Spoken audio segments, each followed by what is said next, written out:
and I think the foothold broke, and I held it, iron cross there, and shoulder just came out. I was like, oh man, what a bummer.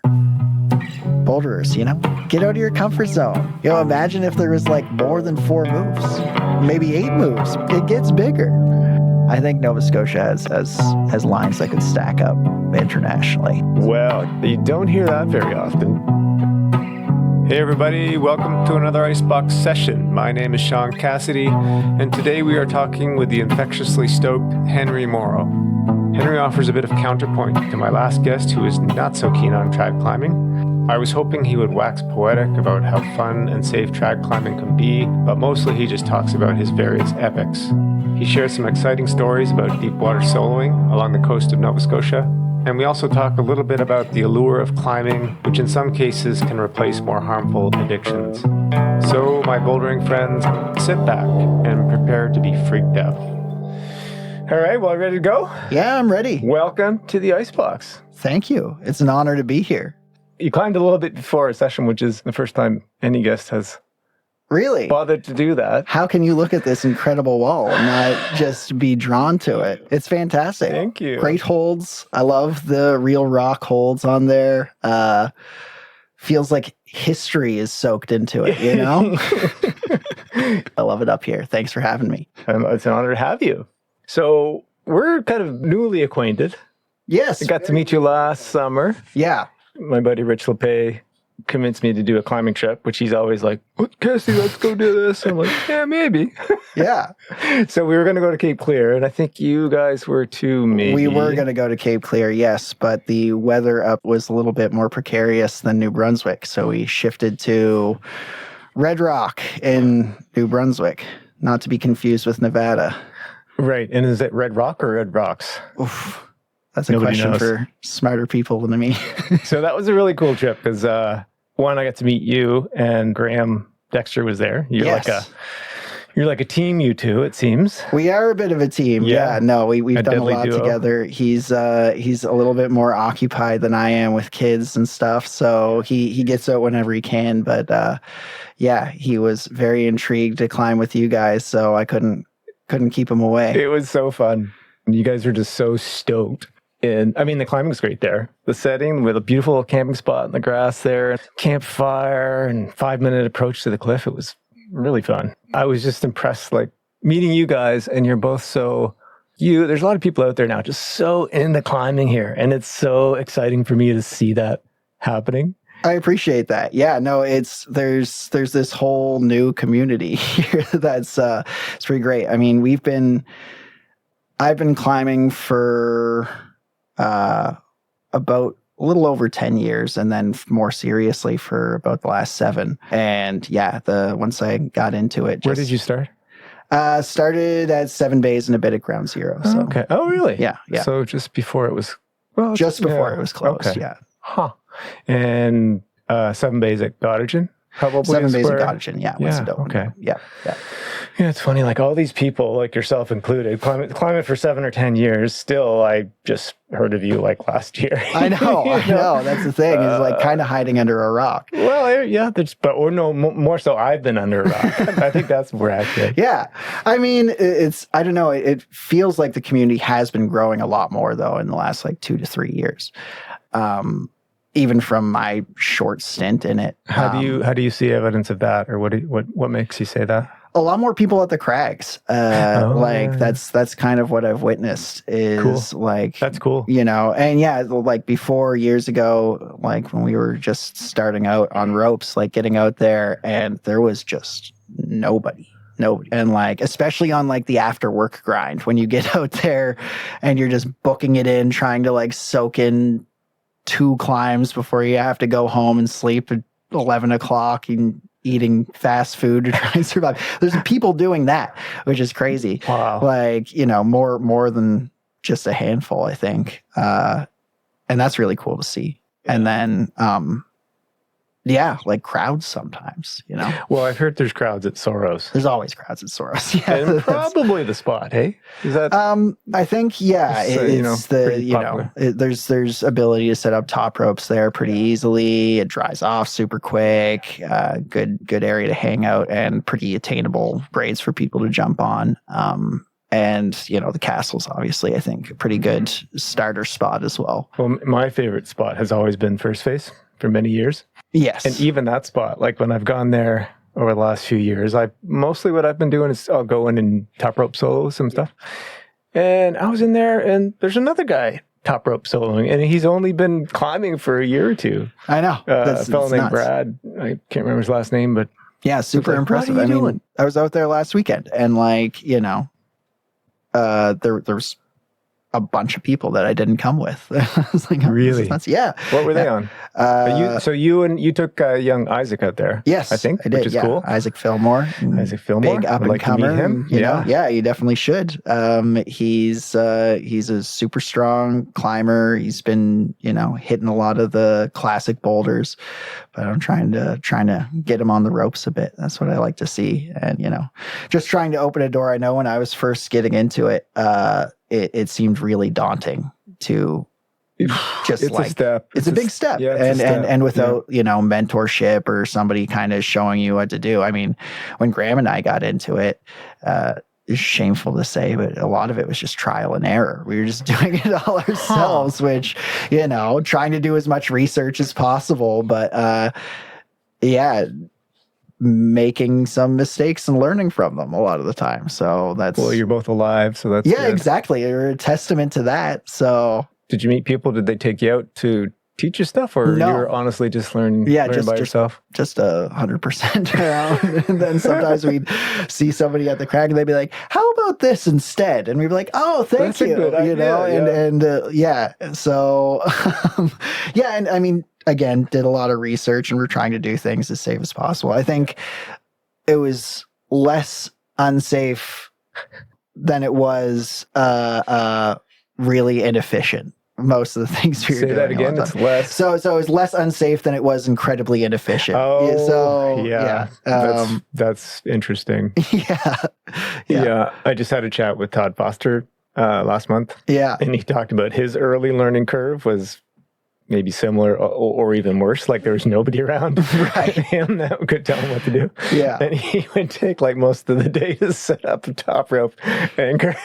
Just, making a piano out of it. Yeah. No, that's kind of what we were doing. Double, triple, everything up. Yeah. The only knot we know is a figure eight. We've got 7 figure eights in this anchor. And no rope left.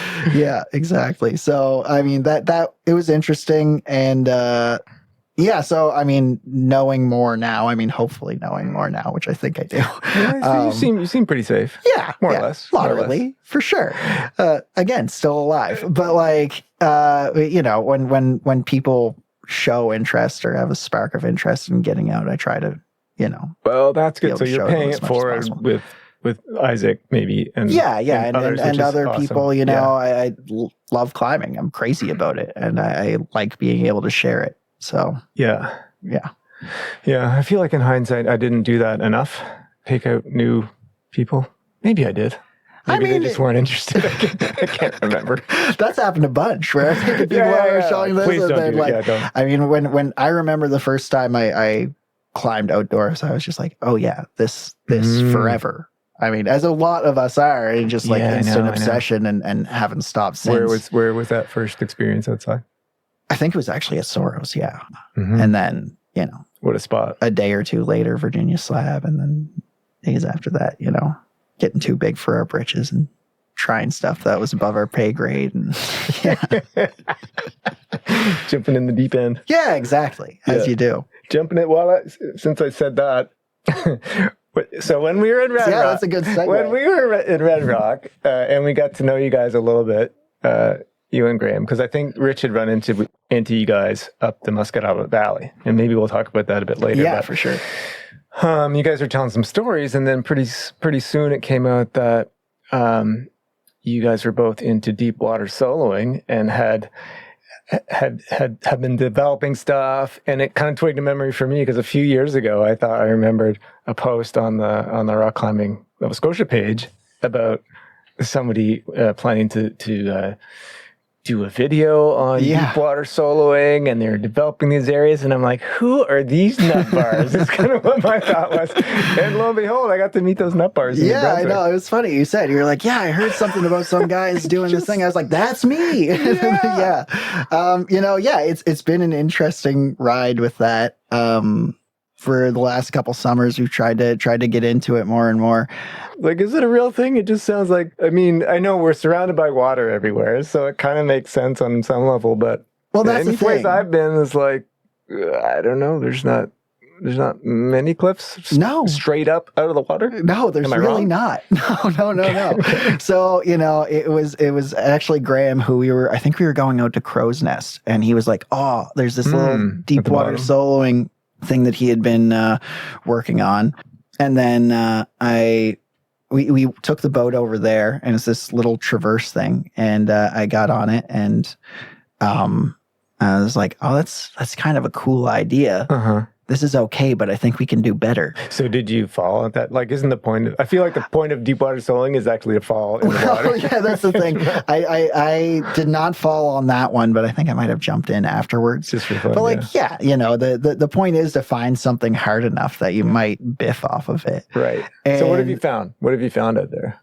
Or is it top secret? No, it's not top secret at all. The short answer is not much. So the video was canceled. No. We got all of the footage. There's a couple spots. I'll get into it. So the video thing. Give us the dirt. Yeah, we had planned on making this video. My good friend Turner Keinel. Yes, he's a surfer as well. I saw him post about it. I was keep going. Yeah. So he's a videographer, photographer, does a lot in the surf community. Yeah. And he had talked about, I had already gotten into the deep water soloing things and was trying to convince people to do it with me for years prior. We got a small grant from a podcast called Night of Adventure, who gave me a little grant to go and do this thing. And I was like, yes, maybe with a little bit of skin in the game and somebody with a camera, I'll be able to convince some people to come and do this ridiculous nonsense with me. So after Graham had showed me that one spot in Terrence Bay, I sort of I've got a very obsessive mindset. You can tell, and went crazy trying to find places on Google Maps, trying to use resources. I'm a land surveyor for my work, and trying to use LiDAR footage and stuff to try and find elevation high enough off of coast side things that it might be good.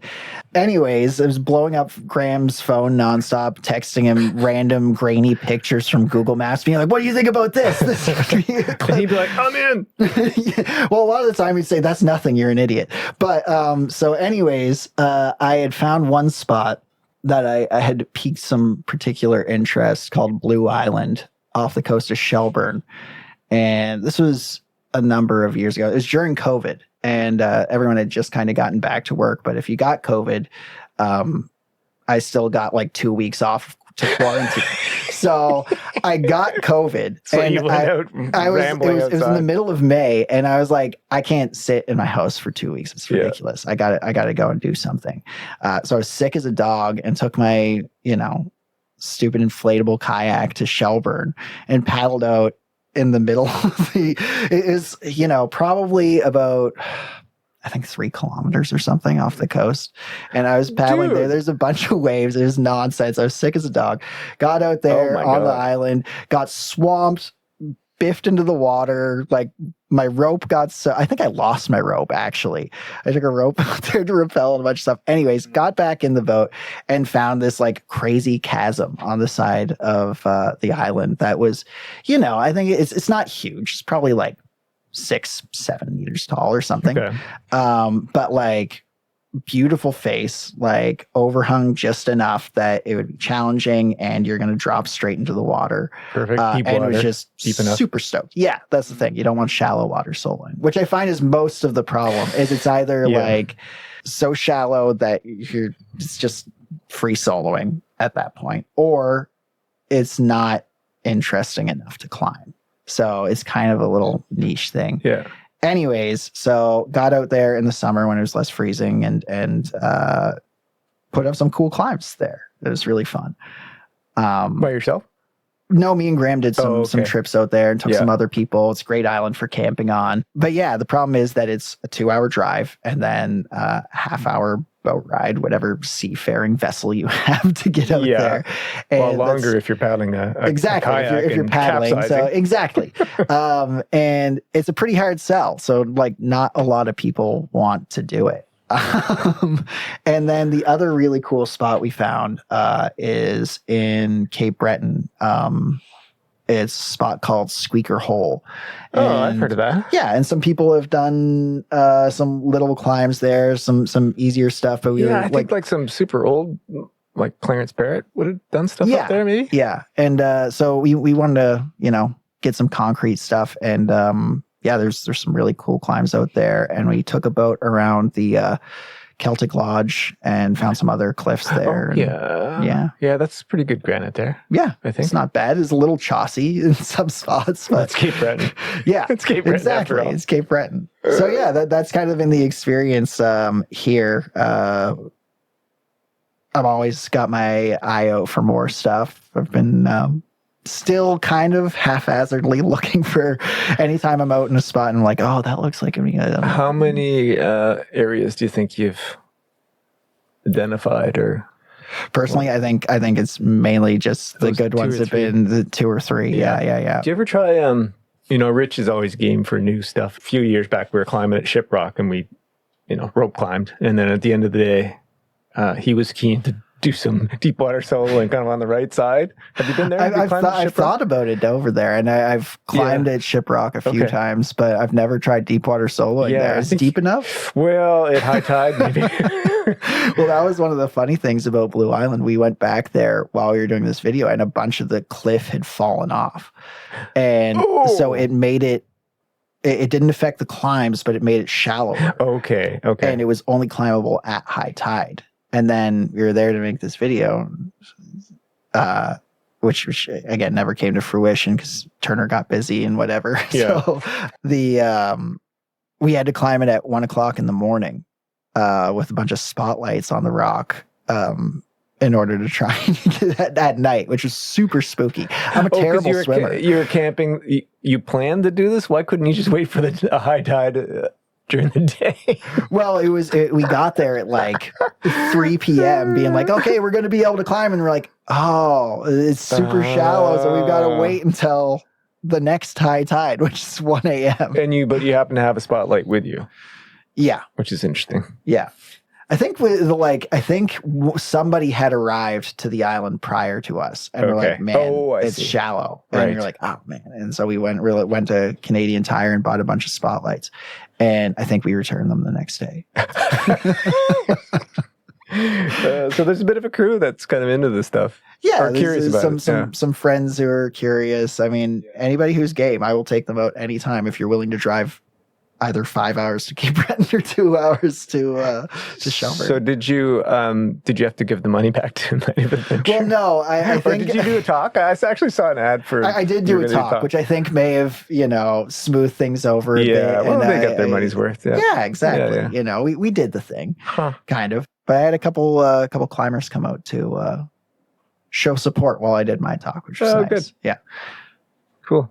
So you mentioned you got started at Seven Bays and Ground Zero a little bit. Yes. And who took you? How did you get to Sorrow's End? Who took you outside? Me and Graham, just by ourselves. You just went by yourself? Yeah, we just went and bought a rope and some quick draws. Some of that yellow nylon rope, Canadian Tire, that kind of thing. Yeah. No, we it was so. Yeah, I had kind of not been serious climbing for a couple of years. I was really into it, but at the time I was not sober, and that would get in the way of things a bit. And then, close to 7 years ago now, I got sober and just fell completely into climbing. Nice. Did climbing help you? For sure. Get sober? Yeah. No. 100%. Yeah. I find. For a multitude of reasons. I mean, after drinking, your whole world's kind of encompassed by that, and the people you're surrounded with as well are kind of in the same boat. So lost some friends and stuff in my life, and so it's kind of friends, maybe. Yeah. And was able to adopt a new community pretty quickly, and the climb community is very open. A lot of interesting people here. It's been great so far. Yeah. Awesome. Yeah. Good for you. Thanks. Appreciate it. Yeah. No, a friend of mine I met, I was on a surf trip in Portugal a couple years ago and met a guy from Scotland who used to be, an alcoholic, and he got sober. And he said the same thing to me, like his whole circle of friends was built around drinking.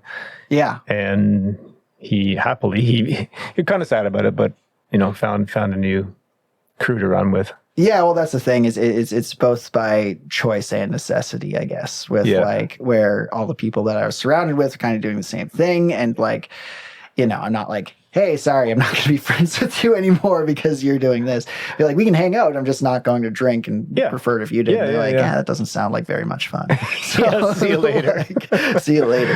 Sounds like you're better off for it. Totally. It's been kind of the all-encompassing force in my life for the last couple of years. It's been great. Awesome, man. Yeah. Did you do other sports growing up? When I was younger, it was kind of interesting. Like I ran when I was in like junior high school, but was never really into organized sports or anything after that. And like for years, just didn't really have anything. Was not in very good shape and not very healthy, obviously, for a significant portion of time. So I feel like I was coming from like a serious lack of base strength and stuff. And so I've been trying to build that up and work towards that. So training has fallen into it a bit, but. So you were out of shape when you first got exposed to climbing? Yes, yeah. And then... did you naturally you naturally got fitter doing it? I think so, yeah, for sure. Any physical activity that you're doing frequently is going to build some muscle. But one thing I had going for me was I was not super light, so didn't have any weight, and it's easy to carry yourself already up light. You're already a light super person, lean. just not in shape. Just not in shape. So aerobic or strength wise. No. Gotcha. So I've just been building that up, and I don't love training, but again, well, so tell me about your training. Like you and I we went to East Peak, did some ropes there 2 or 3 weeks ago. Yeah, which was super fun. I thought we had a great session. I got pretty tired by the end of it, but this was like probably day 5 or 6 for you, back to back. No, I mean, it was great. It was great. I go to the gym pretty frequently when it's not outdoor season.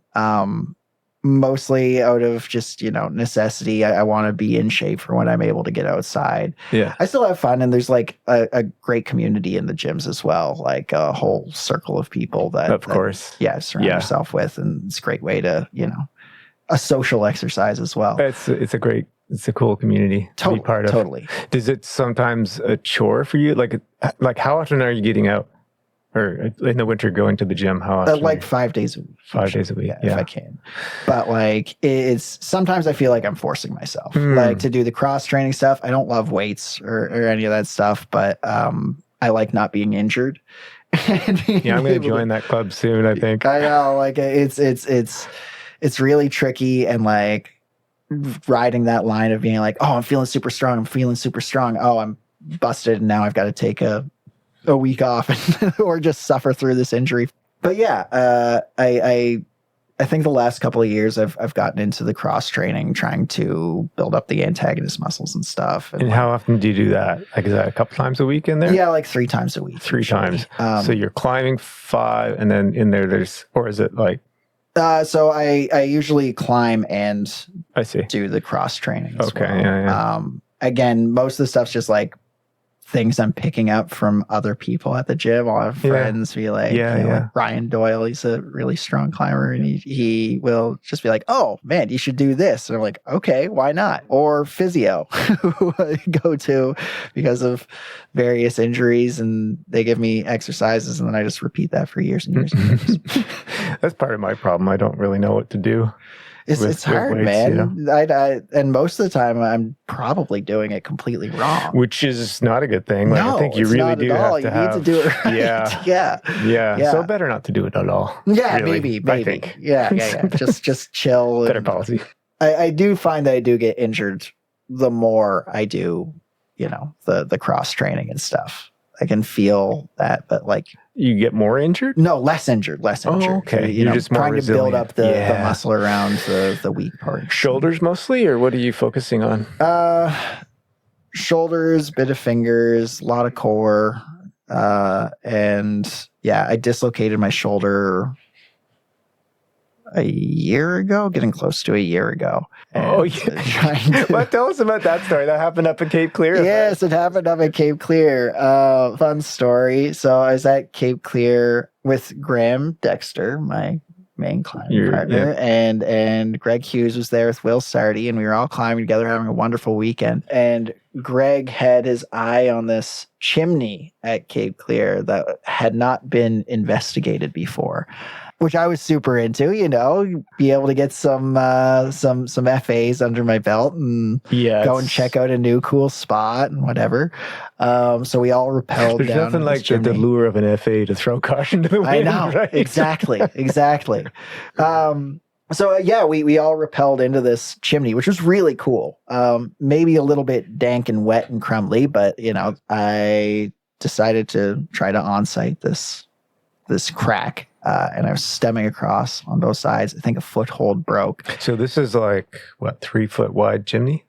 Or maybe like 4 feet. It was a big stem across. I was completely starfished on the wall. Is there gear on the side somewhere? Yeah, there's a crack going up one side of it, and I was trying to climb the crack. And then decided I would try to stem across to take a break.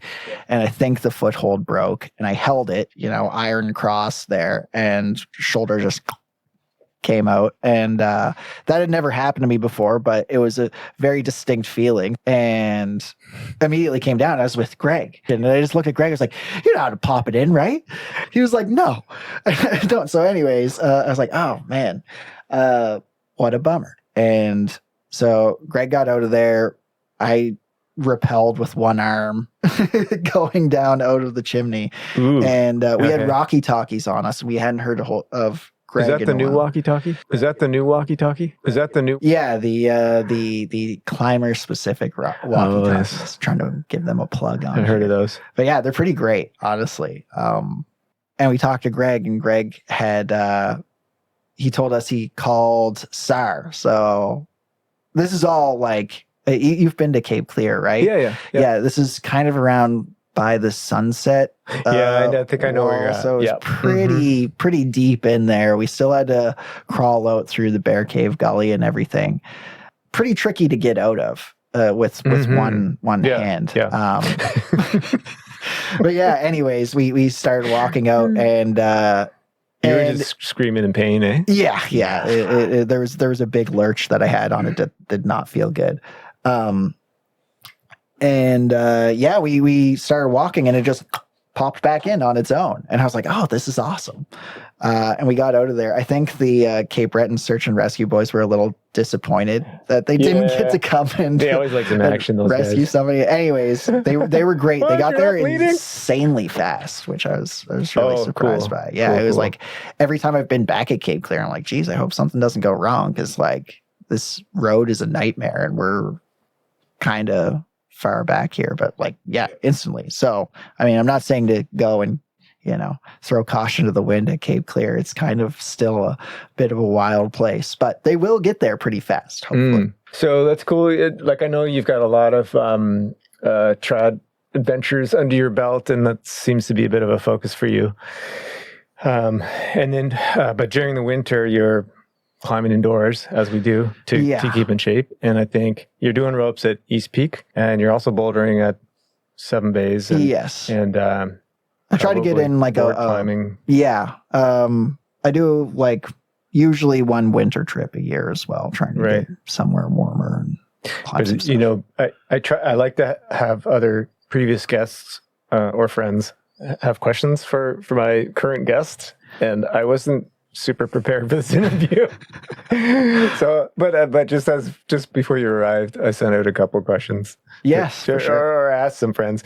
And do you know Mira Kolyova? Yes, Mira's great. Yeah. So I was like, do you have a question for Henry? And she's like, is that the thin orange hair Henry? And she's like, he's like a trad climber that trains by bouldering at 7 bays, which to me is like training for mountaineering by doing parkour. But I think she's wrong. What are the benefits of bouldering for someone that's not really a boulderer? I mean, that's totally kind of true. Like it is a little bit true. Okay, so I think that there's a lot of aspects of it that really kind of set you up. Like just the general strength. My mind is like bouldering is overhung and burly, and it's kind of going overboard with the training almost as far as physicality goes. And there's really not a way to train for trad indoors other than endurance. Yeah. But like, when we went to Argentina this year, I trained super hard before we went there. Nice. And then as soon as we got on, a splitter crack on there, I was like, oh, totally that didn't different. set me up for any of this. That's But right. it came back super fast. Like it wasn't that long since we'd been on roughs. It's like, I think I got out in December. But still, it's the best way to train for trad is by climbing trad, I think. Yeah. But in absence of the ability to climb trad, bouldering's not a bad substitute. It could be worse. It's still climbing. I think it's a great. Yeah. I think it's a great thing. It's body awareness and strength in your. Yeah, maybe it doesn't give you the crack climbing specific sort of movements and stuff, but.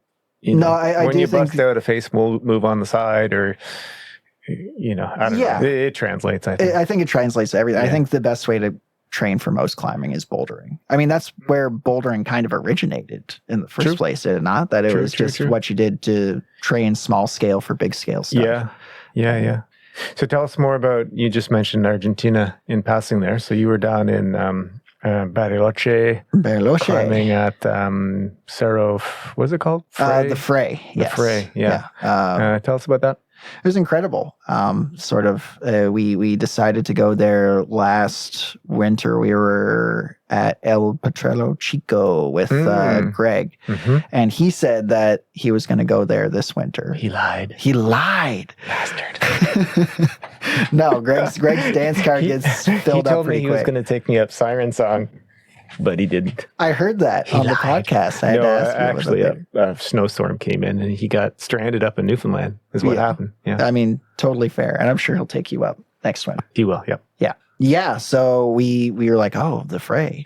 Very interesting. Looked out and we're like, we're going to go there. And it's just this beautiful mountain range with a bunch of granite spires and towers there, multi-pitch trad lines. Solid granite, right?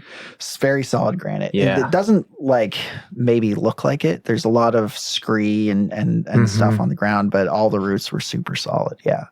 And beautiful orange granite. I wouldn't say that it was crack climbing, but it had a lot of crack moves on it. So right. Yeah. I like crack climbing. I like trad climbing that's totally diverse. I love busting different moves and, face climbing and plugging a bit of gear in here or there. Yeah. Pure crack climbing, like if you go to Indian Creek or something like that, it's pretty fun too. But yes, I kind of like more diversity. Yeah, totally. I can get that. Like the creek can be a bit one note where you're just like, oh, move over and over. So you spent time there, have you? Yes. Yeah. I went there a couple of years ago, but loved it as well. It was kind of super cool. Yeah, it's such a unique place. But the Fray was super, super varied. We climbed this one route there called Mahanente, and I think it was my favorite climb I've ever done. Cool. I just had the most incredible experience on it. Every pitch felt like the money pitch and just super, super varied. Some overhung stuff, little bit of off widths, and you get to these big Hueco jugs at the top that it's just like you can't help but smile while you're climbing it. It was incredible. So maybe coming closer to home, it's cool. It's cool that you're into trad, and I wanted to talk to you regardless on this podcast because I'm curious about your stories. And I had a great chat with Todd Foster last month. Yes, but he's not a fan of trad climbing, and he made that pretty clear. So I threatened. I said, "Well, I gotta have some like pro trad climbers on here just to share the love, get people excited." But I'm glad you're into it, and I think there's quite a few people that are getting into it. At least that's my perception. What attracts you to that kind of a style? Well, first off, I don't know if I call myself a pro trad climber, but I'm working on it. Nobody's paying anybody here, man. Yeah. No, I love trad climbing. I think the thing that attracts me the most is the adventure. Yeah. It's so cool to be able to just look at a blank face and be able to ascend the whole thing. Yeah. And you've got nothing but what's on your hips. And it has this whole like mental chess game as well of placing gear, and the head game of being bold and working through that in your head, assessing whether or not something's actually dangerous or just feels spooky. I like that. Yeah. Expand on that. Well, like, I don't know. I'm a big fan of The Rock Warrior's Way. Have you read that book? Sure. I'm on my like third or fourth listen to it now. Anyways, it's a great book, and I don't know. It forces you to be present. I think Heather was saying that as well, but that's what I really like about it is that you can't. There's perceived danger, and then there's real danger. So you need to be able to assess, like, okay, I have a piece 2 feet beneath my feet, and it's a solid piece. I'm looking ahead. It's going to be a little while before I get to place another piece of gear. Yep. You need to be able to assess your ability realistically in that moment, and hope that the next placement's going to be good as well. And sort of be able to assess from a distance if something's going to be able to go in there. And if you get a good rest, it requires a lot of precision and a lot of thought. And I think strategy. Yeah. That's the word I'm looking for. Yeah. And I think that's really interesting. And it's, I don't know, has this sort of, the leave no trace aesthetic behind it as well, where you get to go and appreciate this like beautiful piece of nature and climb it and then leave. And it's the same as it was before you arrived. Yeah. It's a special experience. I think you and I are both similar in that. We also love sport climbing. Like it's all climbing. Totally. Really. But the attraction, I agree, for trad climbing in a lot of ways, it's just you're meeting the rock as it is. Yeah. There's not a lot of clues sometimes. Totally. And I was into sport climbing before I got into trad climbing. It was always a goal of mine. But my ideas behind trad climbing before were like, oh, it's sport climbing where you place your own bolts, essentially. Like you're placing your own protection.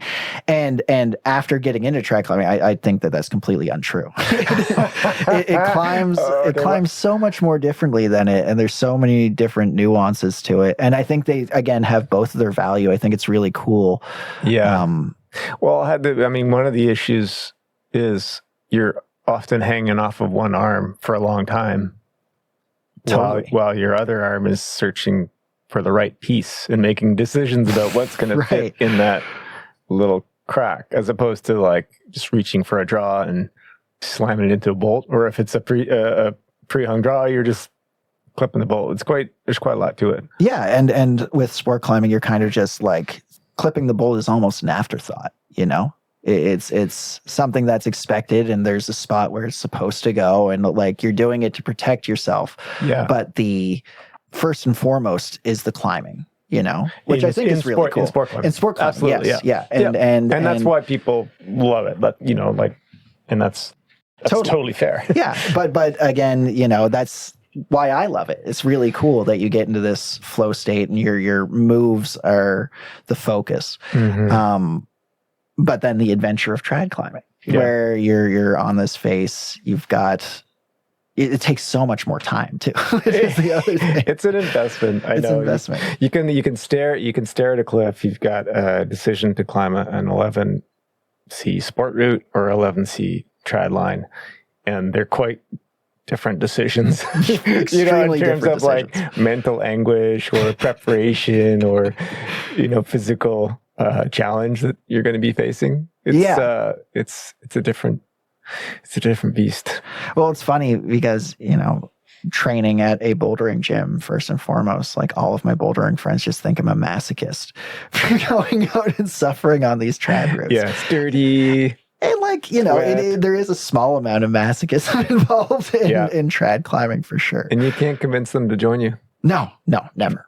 I mean, there's a small few who will come out, but like for the most part, they're like, no, that sounds horrible. But that's the cool thing. There's more and more people that are venturing into that territory, and even Samantha, who I think we all know. I chatted with her on an earlier episode, and super strong climber, and she's getting quite interested in trad climbing. Yeah, I love to hear that. And I mentioned Mira earlier. They both sent Hesitation Breeds Chaos. Last summer, I think it was, or maybe 2 summers ago. Yeah. At Sorrow's End and Dr. Funkenstein. I mean, they're getting on that stuff that, there's that added layer of all the complexities of placing gear, but it's still about hard moves too. Totally. It's in there. It's in there. Yeah. And both Samantha and Mira are such crushers, and it's really cool to see them getting into that other aspect of it. And man, Dr. Funkenstein's hard. I didn't get up it, but I gave that a couple of burns. It was funny how that happened. I forget who mentioned it. Was it you that mentioned it or something? And then all of a sudden it blew up and everybody was getting on that route. No, so I put that route up years and years ago. Yeah. And Rich was intrigued by it. So it was on his tick list. He was working on it that summer. And then he said he went out on this particular day, and I think he was like partly up the route.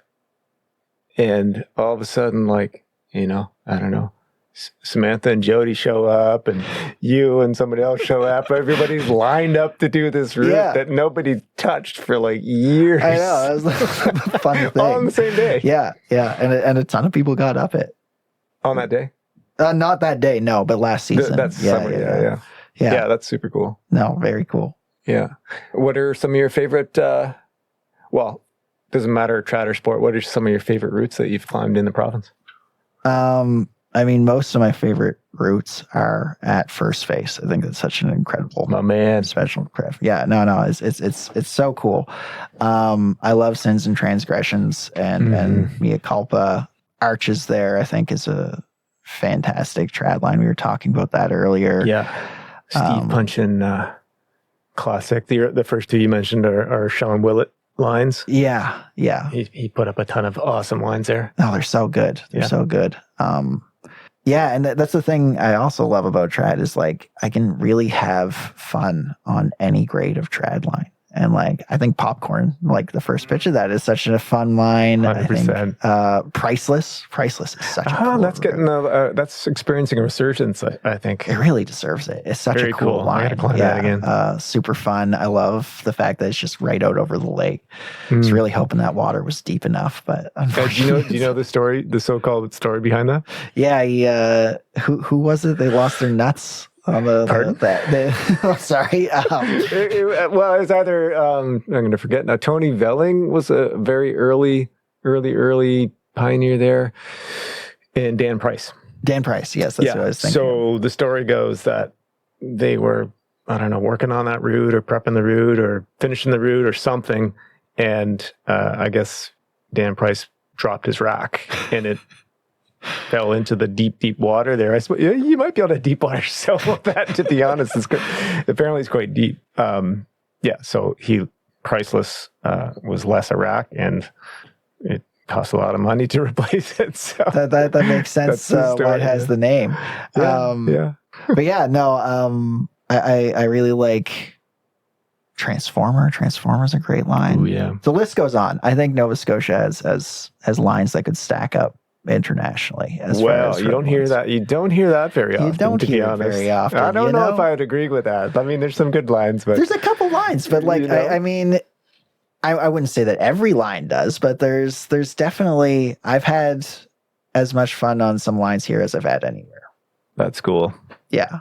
I think it's a super cool community. It's one of the things I like about Nova Scotia climbing is like you go somewhere else and you can be on an approach and you'll be looking at these like 10-meter walls off to the side, and I'll just be, that's a Nova Scotia sport line, that's a Nova Scotia trad line all over the place. These untouched things.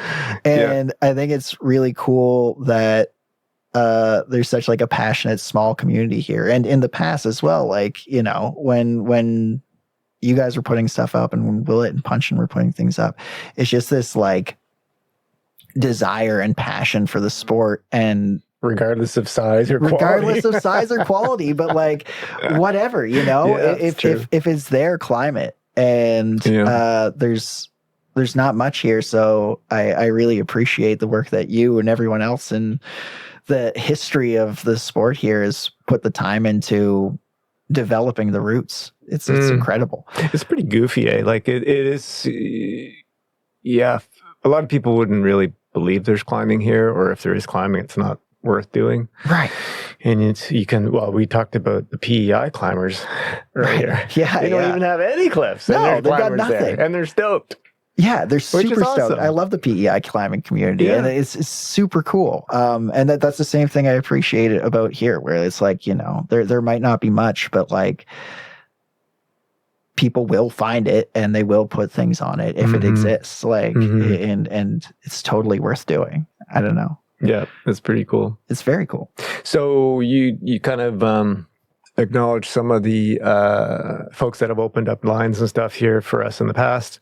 And I know you've picked up the torch a little bit. I mean, you almost put up an FA on that chimney at Cape Clear and you ripped the shoulder off. I still have to go back to it. It's that's definitely on the docket for this year. I've got the name picked out. We're going to call it Dislocator. Perfect. And beyond that, though, you and Graham again, I think, have been doing some work up at this new, sort of a new crag, but really an old crag. Yes, like a sort of new crag, but an actually old crag. Graham has been doing a little less on this one. He's got a partner's about to have another baby, so he's really busy. But my friend Dan Cap, he was actually looking for a fishing spot and just stumbled upon the cliff there, and told me about it. So we went out last season to check it out. He really was chomping at the bit to show me. And Dan's a climber. Yes, well. Yeah. Good friend of mine, done a lot of climbing together, and showed me this cliff, and I was like, "Oh my god, how has this not been touched yet?" Yeah, it's pretty great. I think it's great.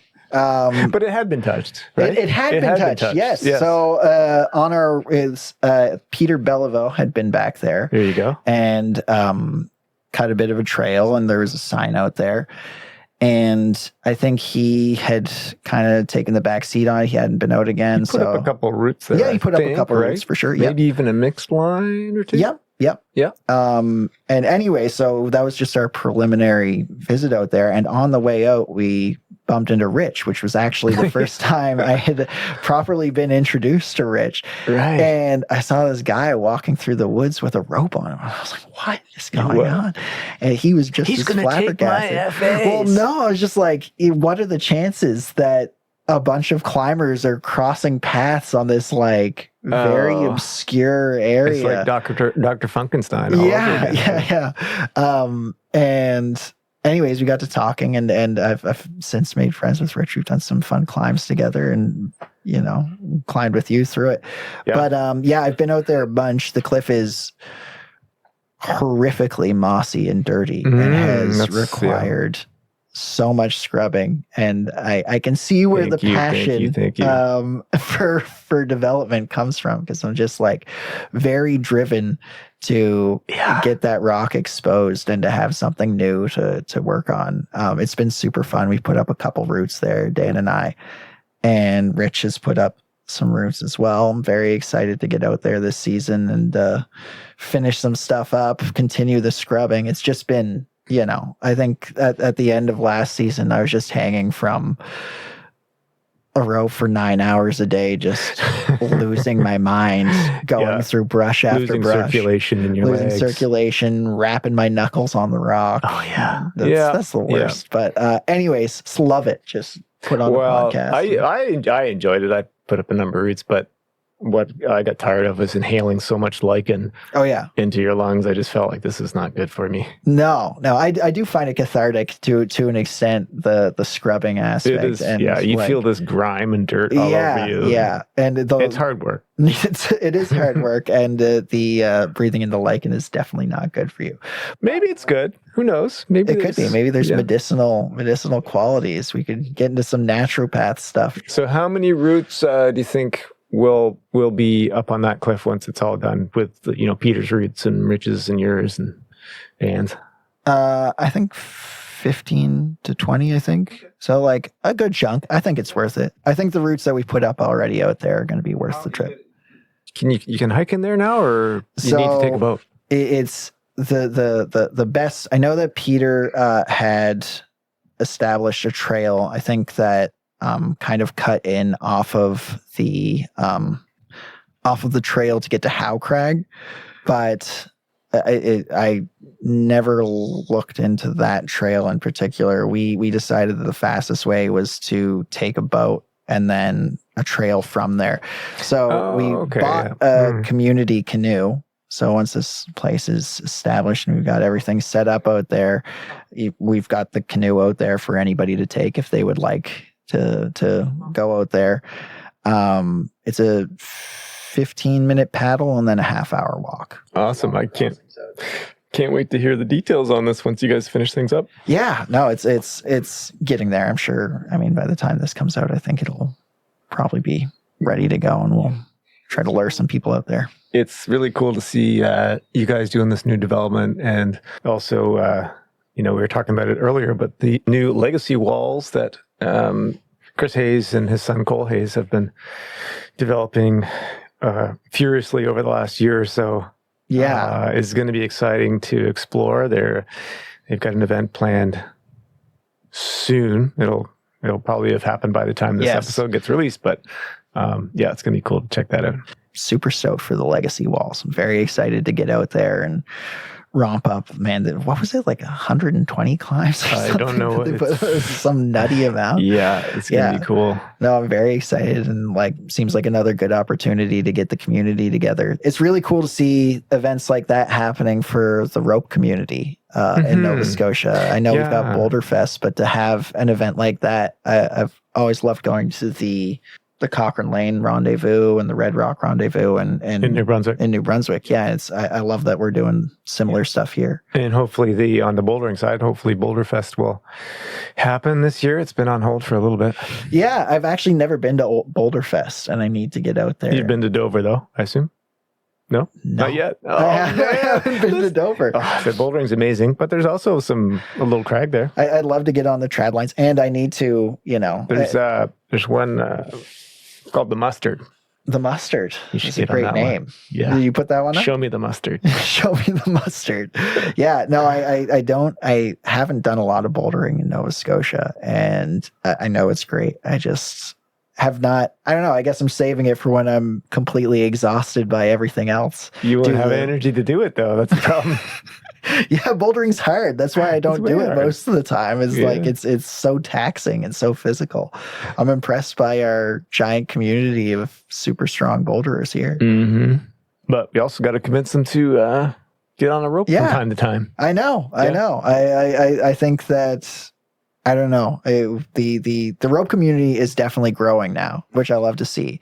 But yeah, boulderers, Get multifaceted. Jump on the rest of it. Get out of your comfort zone. Get out of your comfort zone. Stop parkouring. Stop parkouring. Imagine if there was more than 4 moves. Maybe 8 moves. Maybe 12. The possibility. It's just boulders stacked on boulders. It gets bigger. But I could dial it in and do a little bit of bouldering as well. Cool. Any favorite memories come to mind of your climbing experiences over the years? Man, I have so many great memories in Nova Scotia. I think most of the great memories I have, or interesting memories or good stories, are just epics. You know, that's the problem with climbing. That's the problem with trad climbers. They love epics. That's the problem. And like nobody's really interested in the story. Like, oh yeah, I went out there and I climbed it and it was really great. What else do you have to say about it? You know? Well, it doesn't matter if other people are interested in that. I'm asking you, did you enjoy the experience? Yeah, no, I think like, I mean, I've the best times that I've had climbing in Nova Scotia, a lot of them have been at Cape Clear.